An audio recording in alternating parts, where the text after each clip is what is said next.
Pemerintahan Jokowi membunuh demokrasi dengan cara yang demokratis. Saya Bagja Hidayat dan inilah opini Tempo.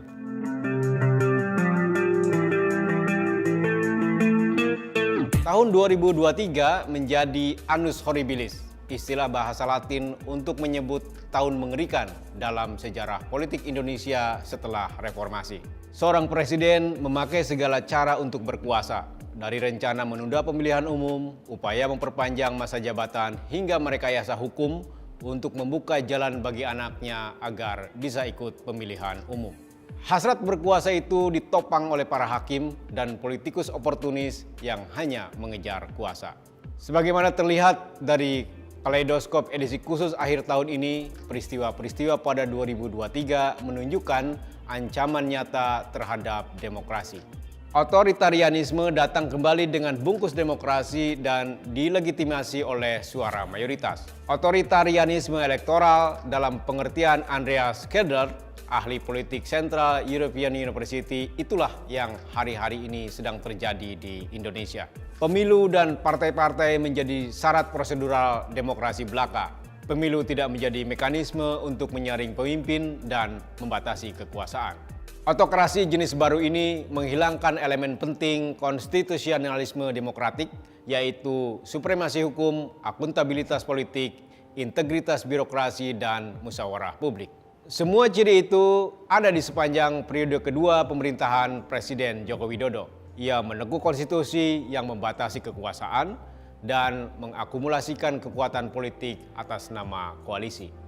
Ia mengokupasi birokrasi agar membebek pada kepentingan politik dan mengabaikan suara orang banyak dalam membuat kebijakan.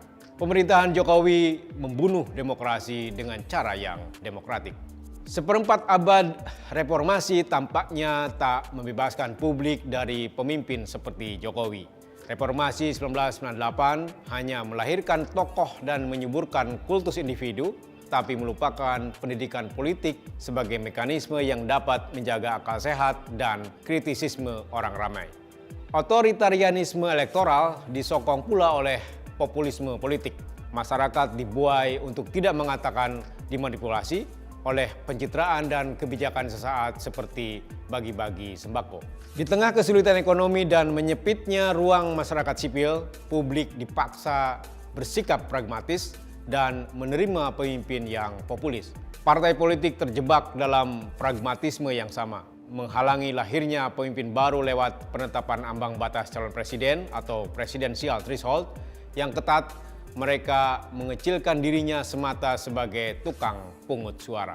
Koalisi antar partai dibangun hanya untuk menyelamatkan diri sendiri tanpa pertimbangan kesamaan gagasan, apalagi ideologi. Partai mengasosiasikan diri dengan sosok calon presiden yang diunggulkan lembaga survei. Strategi ini dianggap mujarab untuk meningkatkan perolehan suara partai dalam pemilihan calon anggota legislatif, sesuatu yang dikenal sebagai efek ekor jas. Semua partai melakukan strategi itu, tak terkecuali Partai Solidaritas Indonesia, partai muda yang kami soroti dalam liputan khusus kali ini. Didirikan 9 tahun lalu, PSI adalah partai yang sungsang sejak dari gagasan. Bersama pemodal, partai ini dibangun dan dibesarkan untuk kemudian dijual kepada investor, laksana bisnis rintisan. Meski menyematkan nama Solidaritas dan logo mawar merah, lambang solidaritas buruh di Amerika Serikat pada 1886 dan sosialisme demokrat di Eropa, PSI tak punya gagasan selain bagaimana meningkatkan valuasi partai agar meningkatkan keuntungan bagi investor awal. Tak mengherankan jika PSI yang dulu menolak politik dinasti kini bersekutu dengan Jokowi. Partai yang pada 2019 mengecam Prabowo Subianto sebagai tokoh dengan masa lalu yang kelam, kini berada dalam barisan calon presiden Partai Gerindra ini. Prinsip asal perut kenyang itu juga dipraktikkan para aktivis 1998. Mozaik lain dalam pragmatisme politik setelah reformasi. Mereka yang diculik dan disiksa karena menginginkan kembalinya demokrasi, kini satu gerbong dengan Prabowo Subianto.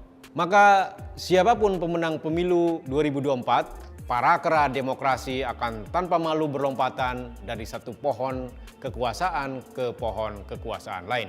Sampai titik ini kita mesti bersiap.